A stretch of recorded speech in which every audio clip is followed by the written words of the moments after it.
Hey, dear brother and sisters. Today, we are going to talk about the chilling and disturbing story of the New York twins, Robert and Steaphen Sphalski, who committed murders with bizarre similarities, and even spent time in the same prisons. So, let's dive deep in, shall we? Growing up in Elmira, New York, in the early 1960s, twins Robert and Steaphen Sphalski shared a twin bond. They both always seemed to know where the other was and what he was doing. They liked to party, and they were both gymnastically gifted.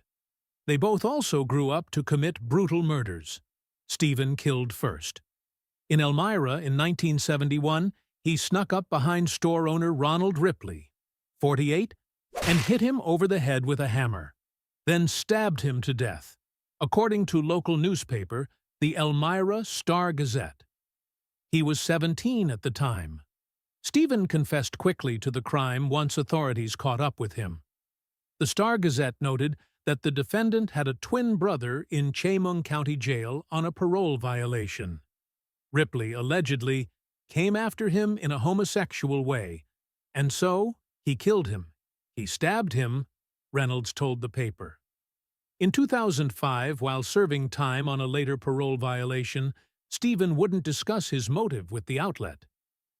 "I don't talk on it," he said. "If I kill someone, I kill them for a reason. That's all I know." He would spend much of the rest of his life serving various sentences for lesser crimes, including robbery and parole violations.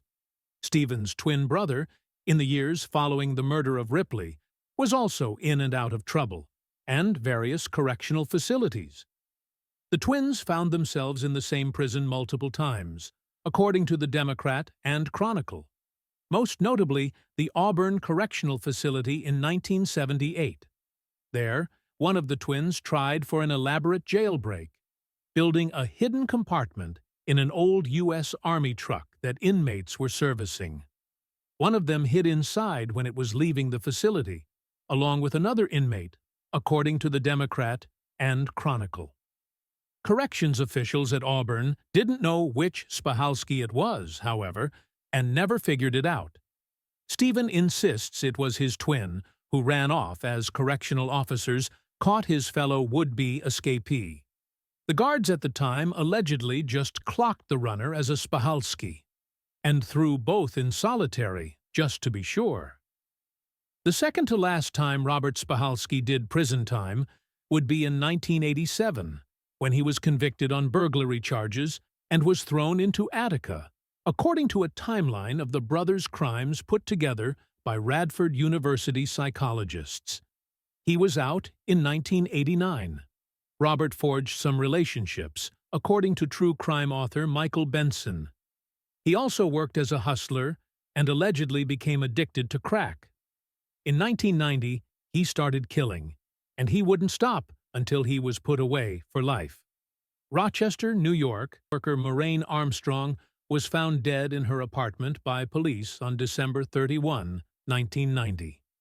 She was wearing just one sock, and electrical cords were wrapped around her neck, according to Benson. Robert allegedly hung around the scene and even talked to police during the investigation, identifying himself as a friend of the deceased. Then, about 7 months later, Robert's girlfriend, Adrienne Berger, was found dead in her apartment in Rochester, New York, according to the Radford University timeline. He was later convicted of Berger's murder, according to court documents. Berger's body had been so degraded, rotting in a heat wave for days, that no cause of death could be determined, Benson said. Flies buzzed about the windows, and the stench made its way outside. Authorities determined that Berger had a relationship with Robert and questioned him. But without anything solid, they let him go, according to Benson. That same year, Robert would kill his only male victim with a hammer, much like his brother had done 20 years earlier to Ronald Ripley. Robert bludgeoned Charles Grande to death in Webster, New York. Robert was selling his body at the time, and a dispute allegedly arose between the men over payment, according to local paper, the Monroe County Post. For 10 years, Robert stayed under the radar, at least as far as records show. He sold drugs and became addicted himself, and contracted HIV, according to Benson.